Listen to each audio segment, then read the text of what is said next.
प्रणाम मित्रों, मैं हूं विकास सक्सेना। सामाजिक एवं राजनीतिक घटनाओं के विश्लेषण के यूट्यूब चैनल चैतन्य में आपका स्वागत है। आप देख रहे हैं विकास की बात। आज के इस अंक में हम लोग बात करेंगे हरियाणा में चल रहे विधानसभा चुनावों के विषय में।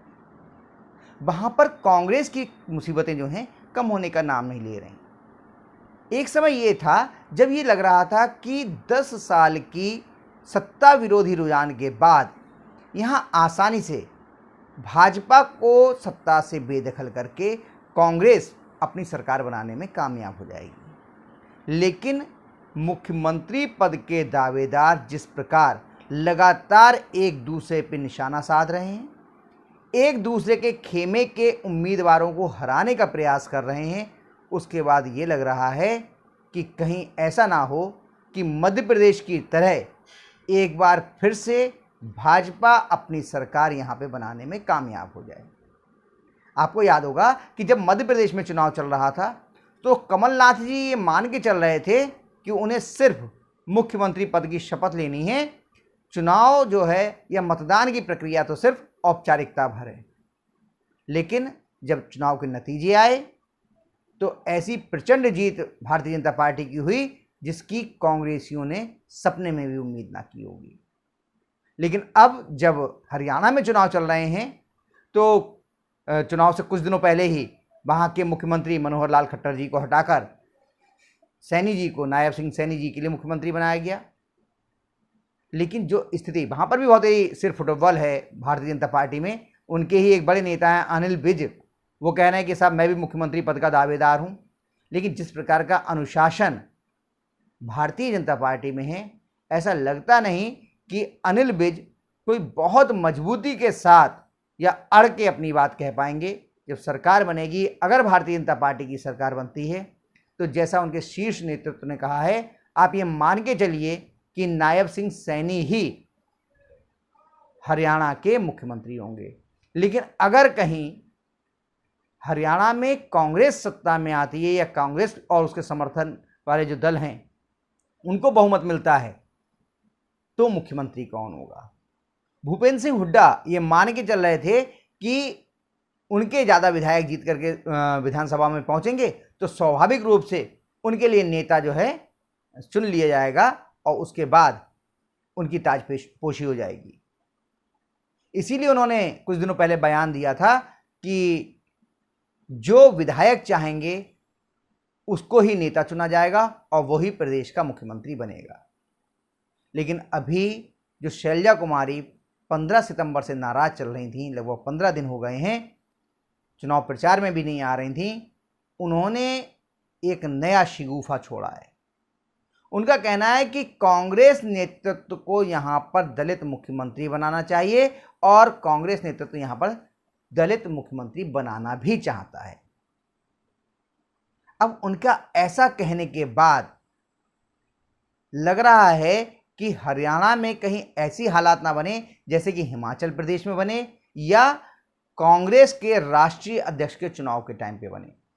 बहुत सारे लोग दावेदार थे कांग्रेस के राष्ट्रीय अध्यक्ष के पद के, लेकिन केंद्रीय नेतृत्व या जिसको कहें हम हाईकमान, जो पद पे हो तो भी सर्वोच्च नेता है कांग्रेस का और ना हो तो भी सर्वोच्च नेता है, यानी कि गांधी फैमिली, उसने तय किया कि मल्लिकार्जुन खड़गे जो हैं वो कांग्रेस के राष्ट्रीय अध्यक्ष होंगे। मल्लिकार्जुन खड़गे की सबसे बड़ी खासियत, पहले तो ये समझ लीजिए, उनकी आयु 80 वर्ष से अधिक हो चुकी है। चलने फिरने में भी तकलीफ है, उनको हाथ पकड़ के कई लोग चलाते हैं कई बार।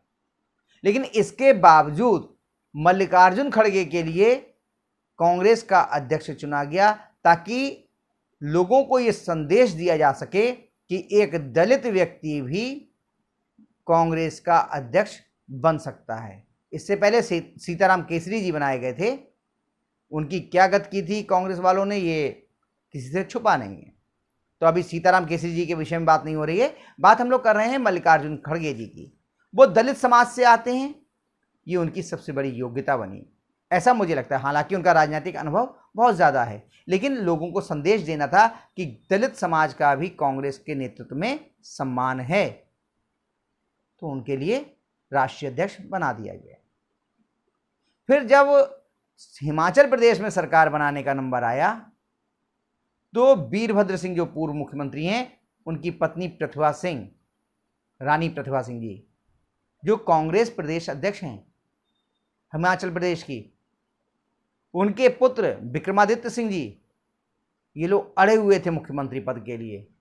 लेकिन जो सरकार चुनी, जो मुख्यमंत्री चुना गया, वो चुना गया सुक्खू जी को। अब सुक्खू जी को चुनने के पीछे का कारण समझ लीजिए। सुक्खू जी के पिताजी सचिवालय में ड्राइवर की नौकरी किया करते थे।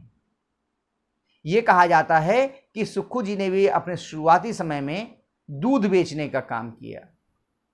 तो जो एक राजनीति का नया चलन शुरू किया है भारतीय जनता पार्टी ने, जब से प्रधानमंत्री नरेंद्र मोदी का राष्ट्रीय राजनीति में उभार हुआ है, उसके बाद से कि बैकग्राउंड कितनी जो है वो नीचे से आया है नेता निकल करके और ऊपर तक जाने वाली स्थिति बन रही है।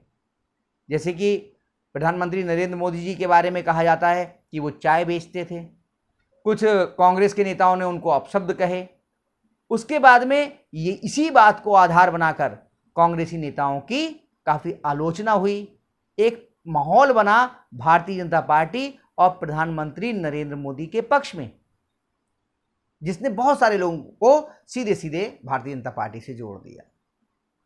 सिर्फ इतना ही नहीं, अनेक लोग आज हमारे देश की जो महामहिम राष्ट्रपति हैं, उनके लिए भी जो आई हैं बहुत निचले स्तर से, जनजातीय समाज से लोगों के बीच में काम किया है, गली और मोहल्ले के स्तर पे काम किया है।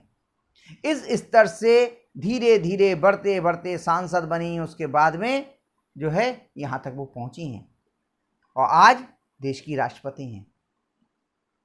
तो भारतीय जनता पार्टी ने जो एक वातावरण तैयार किया है, हाँ, हालांकि इसके अलावा भी हम बहुत सारे उदाहरण दे सकते हैं, चाहे मध्य प्रदेश के मुख्यमंत्री हो गए, आपके राजस्थान के मुख्यमंत्री हो गए।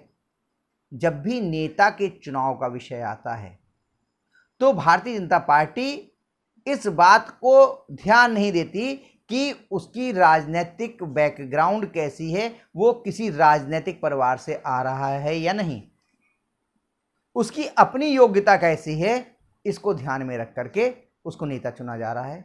उत्तर प्रदेश के मुख्यमंत्री योगी आदित्यनाथ जी भी बहुत ही साधारण परिवार से हैं। उनकी बहन का तो अभी भी दिखाया जाता है कि चाय का छोटा सा होटल है। यही हालत प्रधानमंत्री नरेंद्र मोदी जी की भी है। तो लोगों को संदेश देने के लिए भाजपा की जो ये एक बहुत बड़ी योग्यता बन गई है कि वो साधारण पृष्ठभूमि वाले लोगों को भी उच्च पदों पर पहुंचाने में या उच्च पदों पर बिठाने में कोई संकोच नहीं करते, एक संदेश देने के लिए कि वो दलित समाज से व्यक्ति को मुख्यमंत्री बना सकते हैं। क्योंकि जब रेवंथ रेड्डी जी के लिए तेलंगाना का मुख्यमंत्री बनाया गया तो काफ़ी आलोचना हुई कांग्रेस की कि उनने किसी महिला के लिए अभी तक मुख्यमंत्री पद पर बिठाने की आवश्यकता नहीं समझी है। उनकी जितनी भी सरकारें हैं वर्तमान में, कोई भी महिला जो है वो मुख्यमंत्री नहीं है। तो जो कुमारी शैलजा हैं, उनके साथ में कई प्लस पॉइंट हैं। एक तो आयु में वो कम है, मात्र 62 वर्ष उनकी आयु है। दूसरी बात, वो महिला हैं। और तीसरे, वो दलित समाज से आती हैं।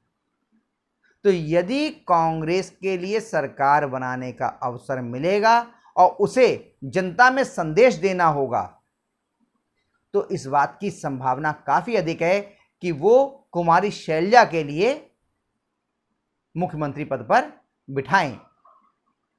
हाँ, इस बात में उनको ये ध्यान रखना पड़ेगा कि इसका भूपेंद्र सिंह हुड्डा या उनके परिवार की तरफ से कितना विरोध होगा, इसको भी ध्यान में रखना पड़ेगा उन्हें। लेकिन कुमारी शैलजा को जैसे ही वो मुख्यमंत्री पद के लिए चुनते हैं, अगर उनका सरकार बनाने का नंबर आया तो एक तो दलित समाज उनके लिए साथ में जुड़ने की स्थिति बन जाएगी, दूसरा एक महिला के लिए उन्होंने मुख्यमंत्री बनाया, ये संदेश जाएगा। तो इस तरीके से लाभ जो है वो कांग्रेस उठाने के प्रयास कर सकती है। तो हो सकता है कि सुक्खू और खड़गे जी की तरह कुमारी शैलजा की भी किस्मत जो है वो इस बार खुल जाए और अगर कहीं हरियाणा में वो अच्छी स्थिति में आते हैं। लेकिन इसमें एक चीज़ का बहुत ध्यान रखना पड़ेगा कि किस खेमे के कितने विधायक जीत करके विधानसभा पहुंच रहे हैं। अगर भूपेंद्र सिंह हुड्डा जी के खेमे के ज़्यादा विधायक हुए और इतने अधिक हुए कि वो कुमारी शैलजा को आराम से फ्री हैंड कार्य करने में मुसीबत पैदा कर सकते हुए, तो हो सकता है कि ये विषय बदल जाए। लेकिन जिस तरीके से एक दूसरे की टांग खिंचाई हो रही है, एक दूसरे के प्रत्याशियों को हराने का प्रयास किया जा रहा है, भीतरघात किया जा रहा है हरियाणा में, तो हो सकता है कि जिसकी जो इस विषय से अलग है कि कहीं मध्य प्रदेश जैसी हालत वहाँ पर भी ना हो जाए और एक बार फिर वहाँ पर भारतीय जनता पार्टी की सरकार बन जाए।